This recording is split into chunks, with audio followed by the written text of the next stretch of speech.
I have a book in me. This is my friend, my brother. Thank you, Kelly and Oliver. I'm a multi-award winning best-selling author. If you want to start a new business, I suggest you write the book on it. God woke me up at 2:30 in the morning and I wrote a book. Some of you got books already. Some of you got novels already. The lead generator is the book. You write a book, you leave a legacy to your children. And I hope you guys listen to these guys so they know what they're talking about.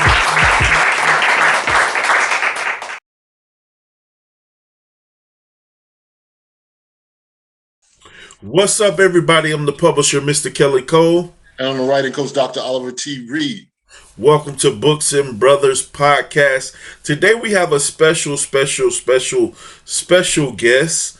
I'm going to let her introduce herself, but we're so honored to have her tonight. She's making some legendary moves out here and has some amazing work. Go ahead and let the people know who you are, introduce yourself, and tell them where you're from. Looks like you're on mute right now, but go ahead.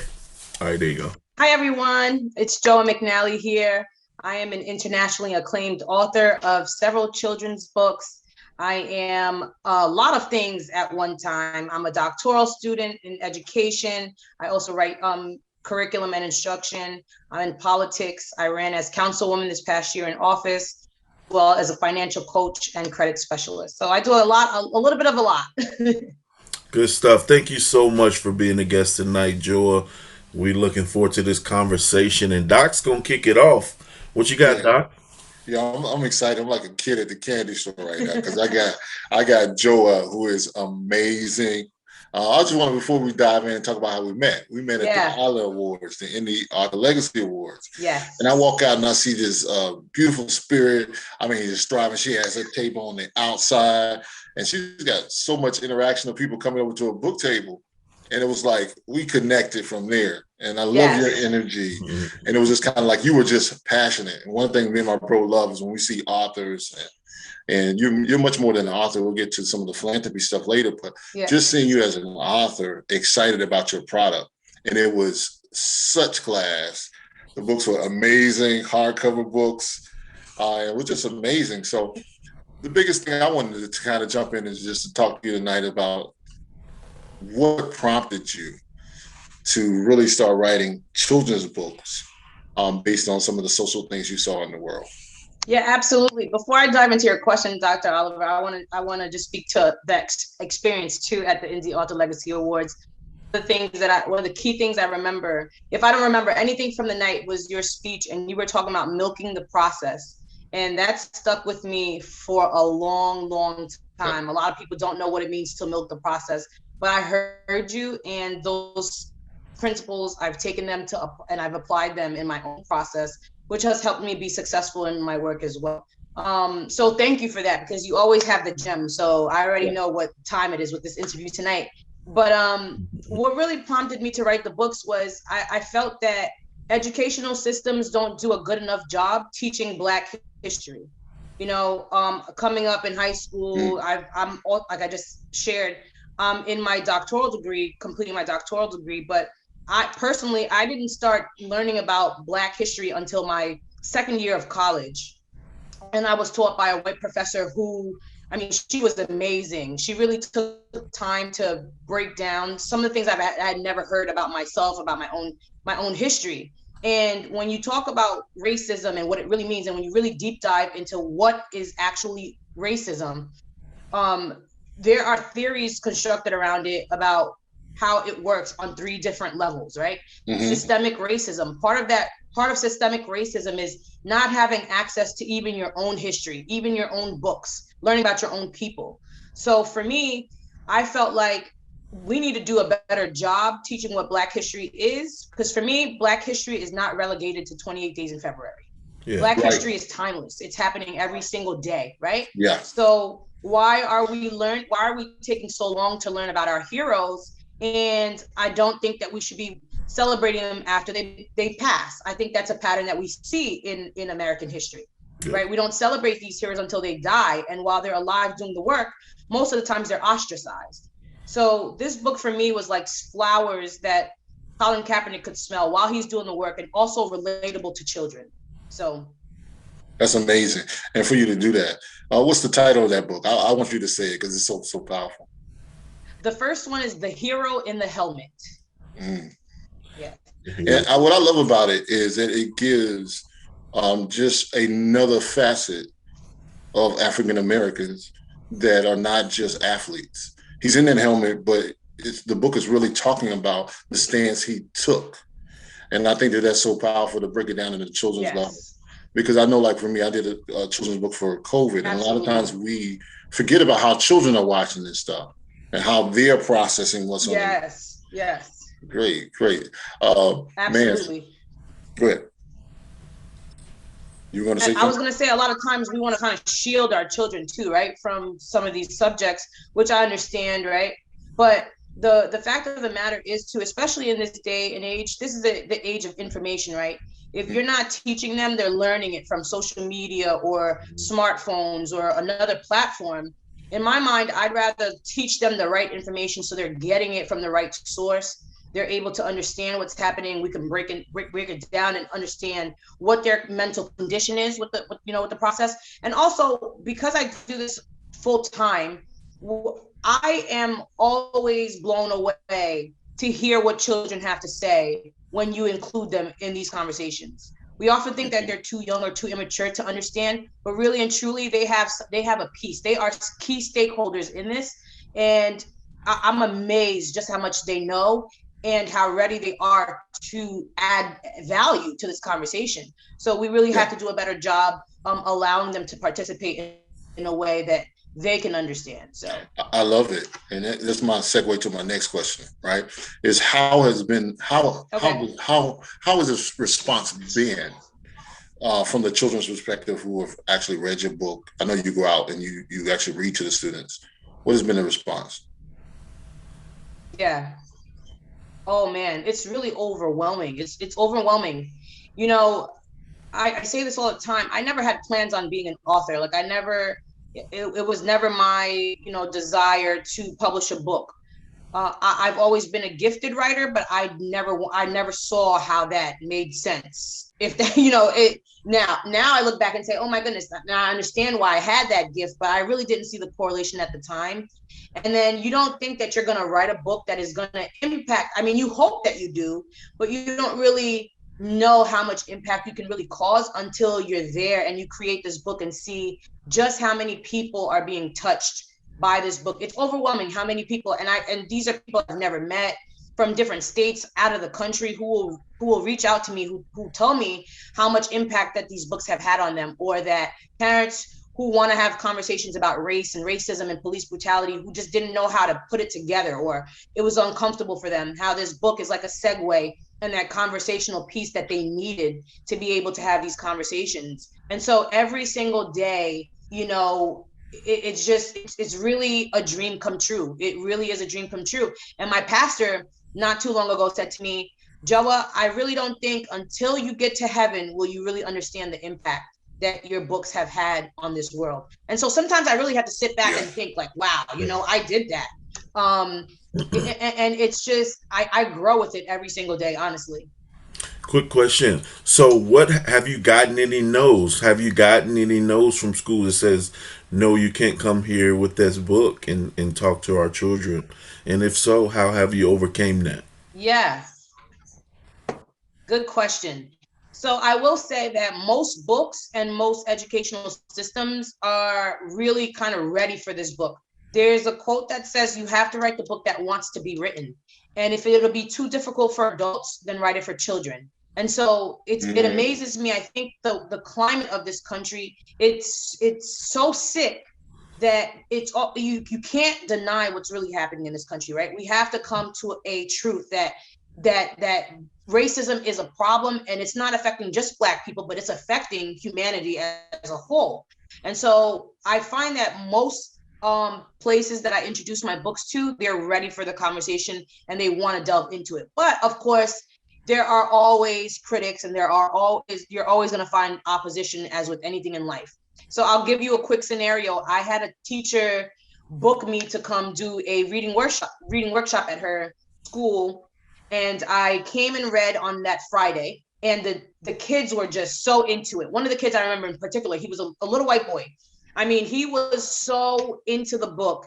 And you know how kids, I mean, they talk from a place of purity, so they don't know the difference yet when they're not being taught racism. Right. And he was just so distraught and had so many questions. So he went home and talked to his parents about it. And by Monday, they had fired that teacher that had booked me to read. So it literally on Friday I had read, on Monday she was done. Wow. Knew about Colin Kaepernick, and to be honest, Dr. Oliver, the book wrote itself. I say that all the time, and I don't know that people really understand the depth of what I'm saying, but the book wrote itself. It wanted to be written. It was time to be written. It was time, it was just time for this. And I say that, but I say that I'm the Black Dr. Seuss of important educational texts. Yeah. Well, I think there's a space for imagination and rhyme and cute things. I do think there's a space for that, but there also has to be a space where we're talking about critical conversations as well, and we're talking about realistic things that are happening. Tamir Rice was 12 years old when he was gunned down. 12 years old, so we can't pretend that we can shelter our children from it for the rest of our lives. How can we have healthy conversations around it and help people to be aware, to be educated, and then put a responsibility on people to use their platform to dismantle racism? Right. I love it because you truly embody your work, from brand to even tonight, the number 7 to actually just always there. Like, I'm peeping all that. I'm peeping the number 7. You see that, bro? I'm peeping. Right. I saw it when she came on. I was like, I like her style. Good eye. She came ready.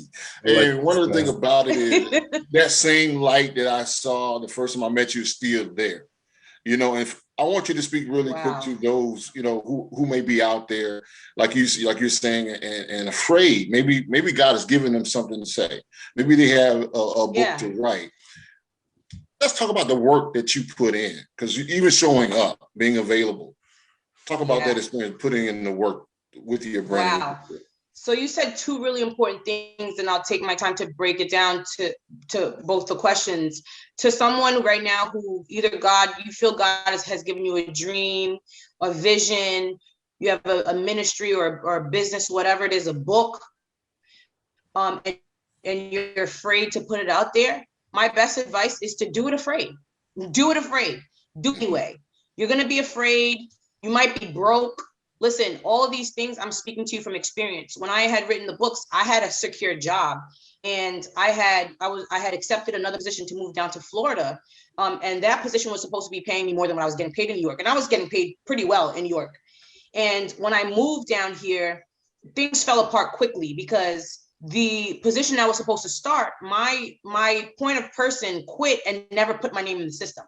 So virtually I moved across states, and I had accepted an offer, and there was nothing to prove that I had done that. So I was jobless as I moved out here. So you can imagine going from security to nothing, right? And then thinking, how are you still going to get things done?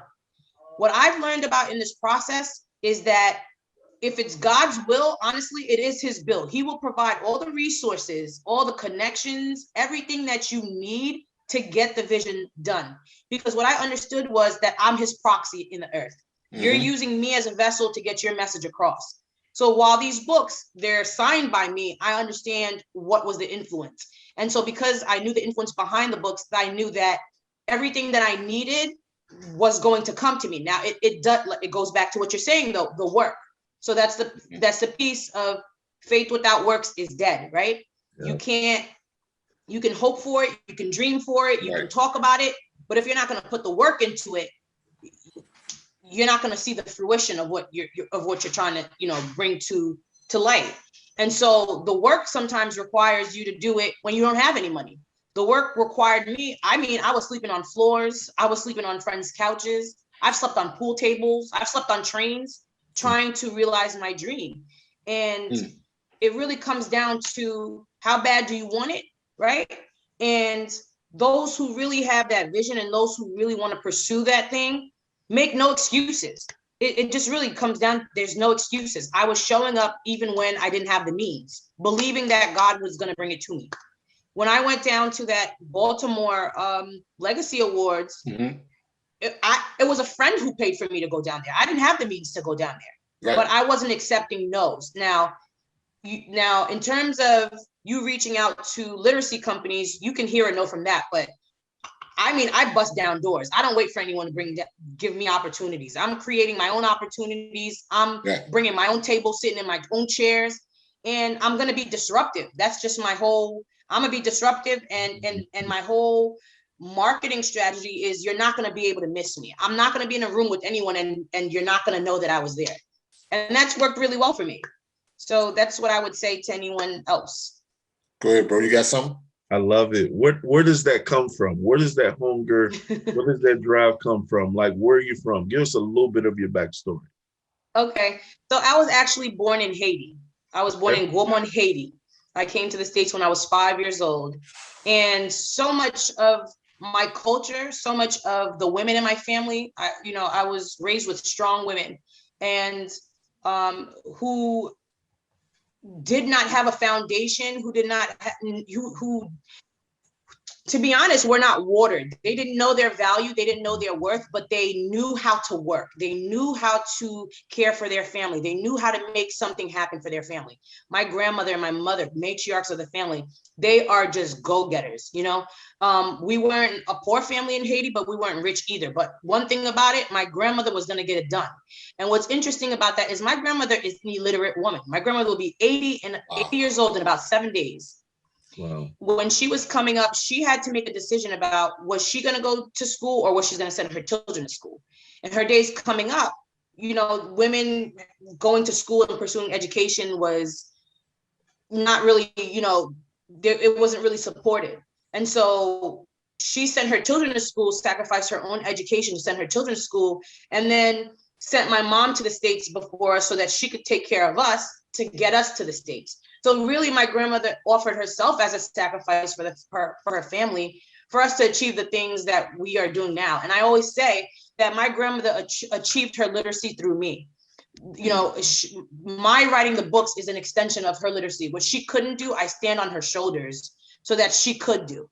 And so she gets to see that. She lives with my mom here, so she gets to see that. And you could just see the pride in her face, knowing that her work wasn't in vain. And so that's what it's about for me, is really about generational wealth, right? I'm a generational curse breaker. Yeah. Generational curses ran into my family until they ran into me. And so that strength and that go-getter mentality is because I have people dependent on me, I have people dependent on me and I got to get it done. So no excuses. I see the passion in your eyes. I see you got grandma and mom on your back. When is the book coming about your grandma? They need to hear that story too. Yes, they do. Yes, they do.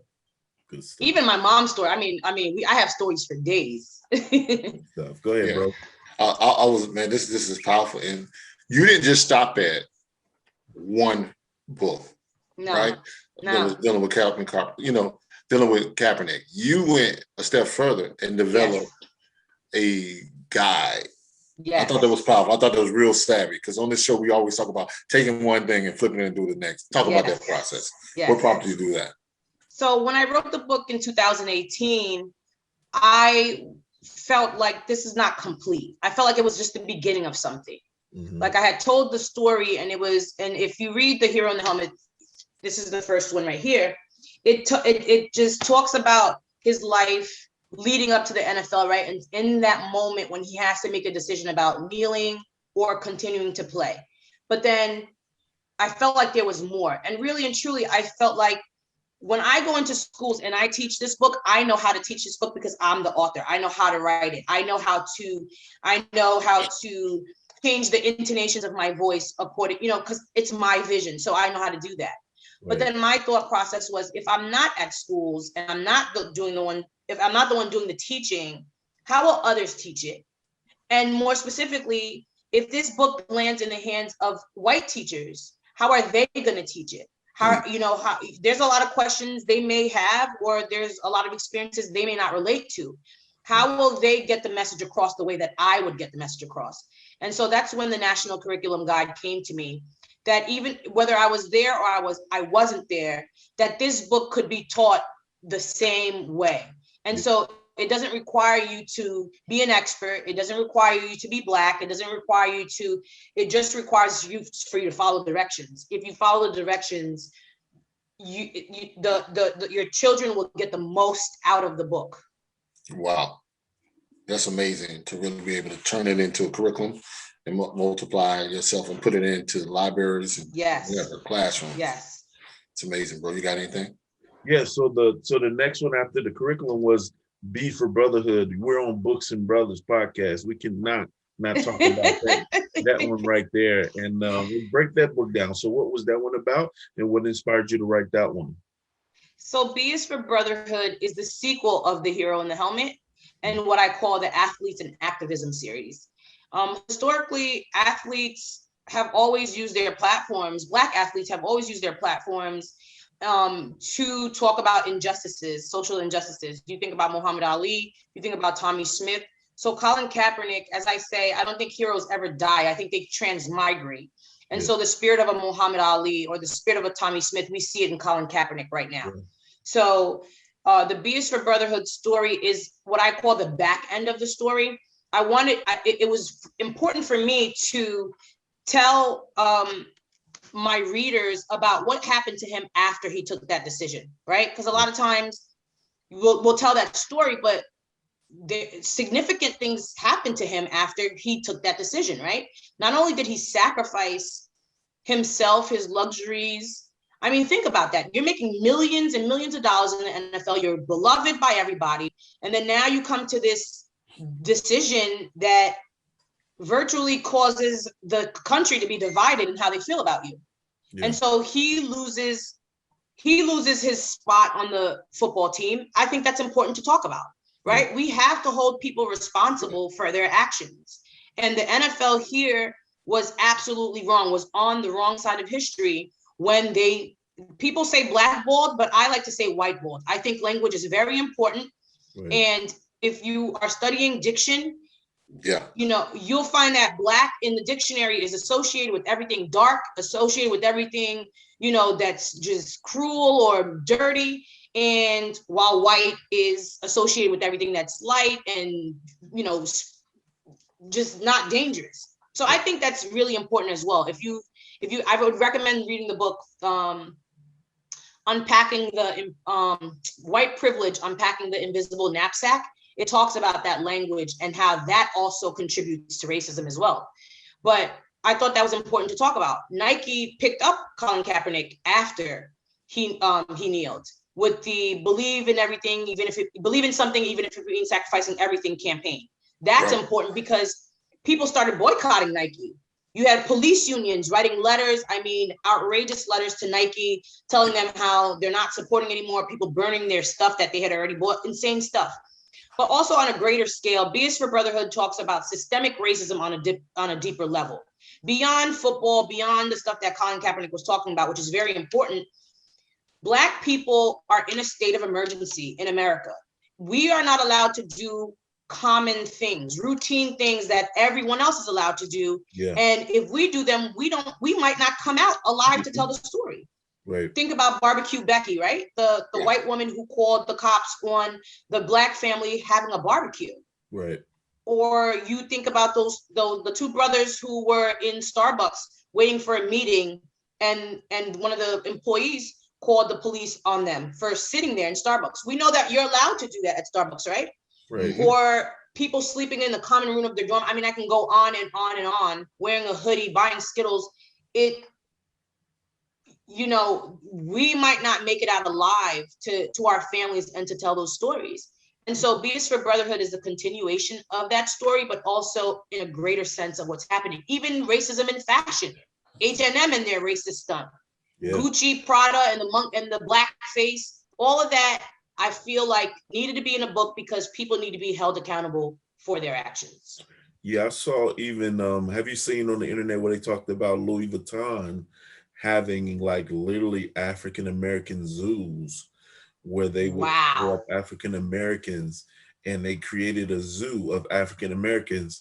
And I reshared it, and I was like, "Yo, y'all still buying that Louis Vuitton?" And Wow. so I would never support. I don't have any Louis Vuitton anyway, but I definitely ain't gonna support that foolishness now. That's just bizarre. And so that's what I'm saying. You know, when you in terms of our youth as well, right? I have a 17-year-old nephew. He likes to get dressed up. And what do they think right now is the wave? Gucci, Louis Vuitton, all the name brands. And I try to teach them, why would you shop? Why would you patron at a place that doesn't even see you as human? They see you as monkeys. They call you that. Yep. They don't even have respect for you. Why would you spend your dollars in a place that doesn't respect you? So we really have to do a good job at reframing the minds of our youth, because those are who are going to be our future, right? Yeah. So if they don't have that understanding now, they don't understand these principles now, we're going to be in deep trouble. So this is really why I write. My audience is for the youth. Will I eventually write adult books? I think so, but right now, this is where I feel like what my calling is right now. Right, and I love it, and you do it in such a practical way, in a way of excellence. Thank you so much. What has been one of your biggest testimonies? Because I remember seeing you. This book has not only just been here in the States. Yeah, it's been international. Yes, it's so bizarre. And a response from. I'm sorry. Can you repeat that last? I didn't hear that last part. Yeah, like what has been the response, internationally? Because I know I always stalk your page and follow it, right? You always doing great. So what has been the response internationally with the kids that get those books? So, I have made the bestsellers list even internationally in the United Kingdom and things like that, which is like, I have never been to the United Kingdom. And so when I, I'm a Bible believing, I'm saved. And so that's my standard. I understand that's not everyone else's standard, but for me, that's where my faith is I believe in God. And so when I study scriptures that says that your gift will make room for you, it means just that. Like my books have been in places where I haven't even been, where my feet hasn't even trod. So just imagine that, like, when I get back feedback, like, oh, your books are in, bestsellers in the United Kingdom. Right now, my book, I'm supposed to, at the end of the year, be going to Africa. I will be visiting Ghana, Togo, and even Haiti. It's just like, wow, like these are places I have never been, and my book is what's leading me there. So it really is something else. Man, bro, we about to listen. If I could jump up and do a whole church shout without knocking over this table, I would definitely do that, because we preach this about, especially my bro, he's marketing giant. He always talks about how books are lead generators. And you're talking about this book leading ways into countries that you never even been, but they read your book before you even get there. And you're a bestseller on a list when you never even been to that country. Never even been. Never even been. And then you think about, for example, like, when you think about the slave trade and how we got here to the States, right? That was through Ghana. And so now my book making its way back to where it started, and it's addressing those same, it really gives me chills. It's addressing those things, racism, right? Bigotry. It is really chilling to see how everything works together. It really does. And when you step out on faith too, because you'll do what you can do and God will do what only he can do.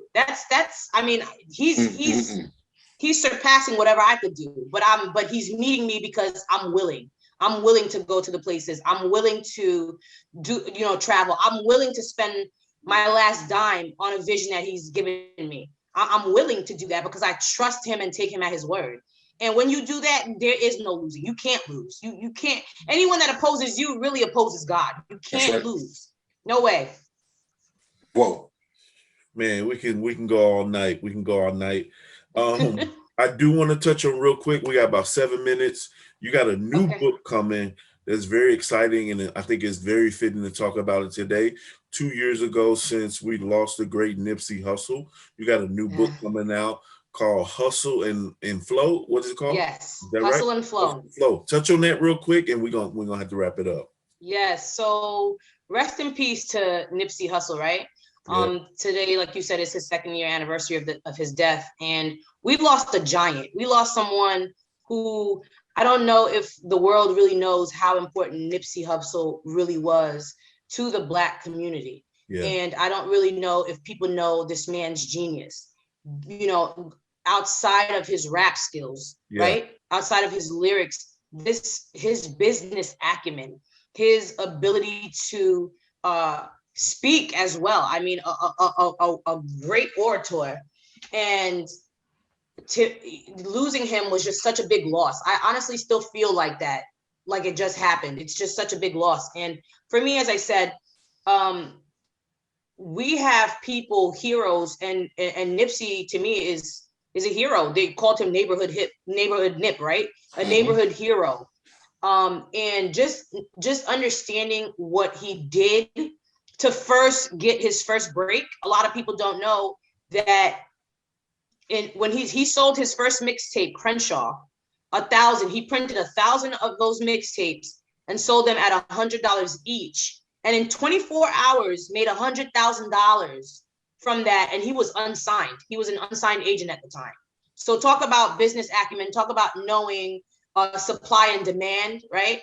And Jay-Z actually caught wind of his campaign and bought 100 copies. Wow. And I say that to say that sometimes you don't think that people are watching, but they're watching. Sometimes that's why it's imperative that you don't quit. You can't quit. You know, sometimes you have those days where you feel like what you're doing is in vain, or, you know, is anyone seeing you?